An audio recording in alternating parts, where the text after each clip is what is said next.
ध्यान से सुनो यदुवंशियों, एक दिन मैं भ्रमण करता हुआ बद्री विशाल पहुंचा, और जब बद्री विशाल पहुंचा तो वहाँ से भ्रमण करते हुए प्रभु के गीत गाते हुए हरिद्वार पहुंचा।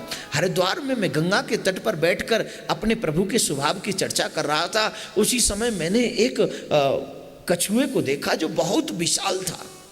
ध्यान से सुनना,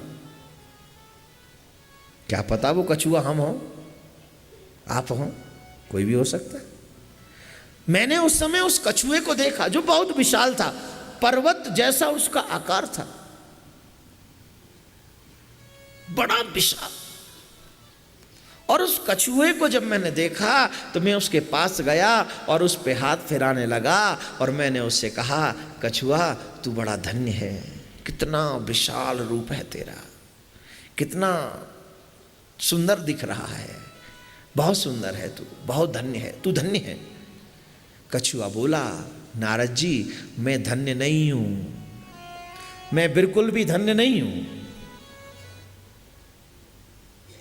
मैं धन्य नहीं हूं। धन्य तो मां गंगा है जो मेरे जैसे अनेक कछुआओं को अपनी गोद में संभाले हुए है, अपनी कोख में संभाले हुए है।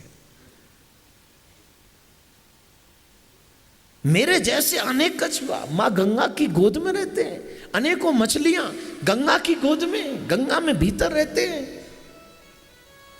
मुझसे ज्यादा धन्य तो मां भगवती गंगा है। नारद जी मां गंगा को प्रणाम करने लगे। मां आप बहुत धन्य हो, न जाने कितने जीवों का आप पालन पोषण करती हो, कितने जीवों को आप छत्र छाया देती हो, आप धन्य हो। मां गंगा कहने लगी, मैं धन्य नहीं हूं, मैं महान नहीं हूं, महान तो वो सागर है, जो सागर हम जैसी न जाने कितनी नदियों को अपने अंदर समेट लेता है और अभिमान भी नहीं करता है। इतनी नदियां जाकर उस सागर में समा जाती हैं और वो अभिमान नहीं करता। हमारे यहाँ 2-3 नौकर काम करें तो नौकरों को नौकर समझ समझ के उसको इतनी भली बुरी सुनाते कि कुछ पूछो ही मत। भूल जाता है कि मैं भी किसी का नौकर हूं, मुझे भी किसी ने बनाया है, भूल जाता है। सागर कहता है मैं महान नहीं हूं, मैं धन्य नहीं हूं। नारद जी ने जब सागर से पूछा, क्या आप धन्य हैं जो इतनी नदियों को आप संभाले हुए, समेटे हुए? ना ना ना ना ना, मैं धन्य नहीं हूं। धन्य है ये तमाम पहाड़, ये कंदरा, जिनकी वजह से ये धरती स्थिर है।